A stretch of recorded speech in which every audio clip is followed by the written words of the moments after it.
前段时间打扫卫生的时候，翻出来一台积灰很久的 A186 模型车，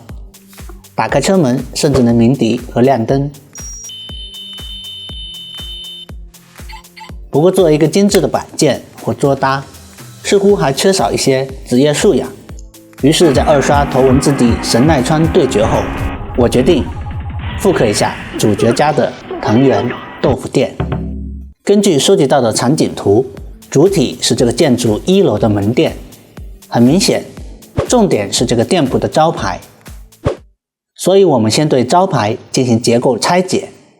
首先我们需要一个简单的光源，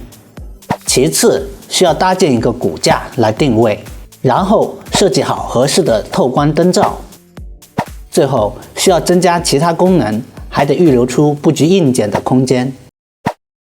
分析完成后，再进行设计建模，完成模型再进行实物验证。头文字 D TV 版续集 MF Ghost 在23年10月份就播出了，而头文字 D 第6季也完结好久了，但我还是一直喜欢藤原拓海，也许就是主角飙车送豆腐的故事展开让我记忆犹新。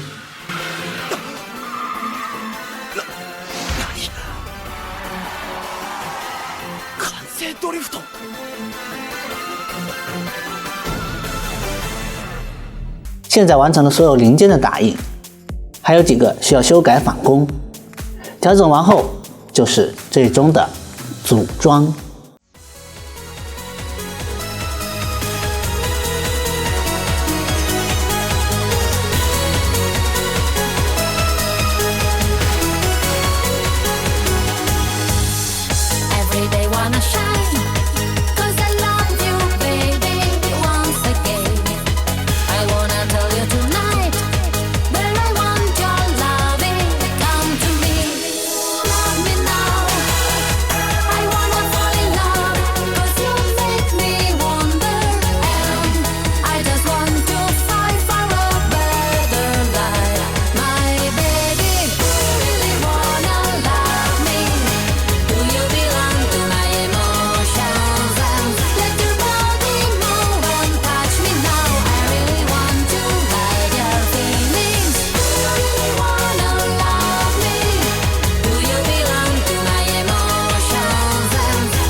那么有了招牌，再加上其他要素，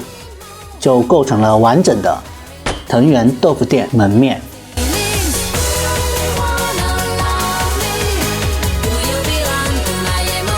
以上就是视频的全部内容，喜欢我视频的话，记得点赞、收藏、关注我。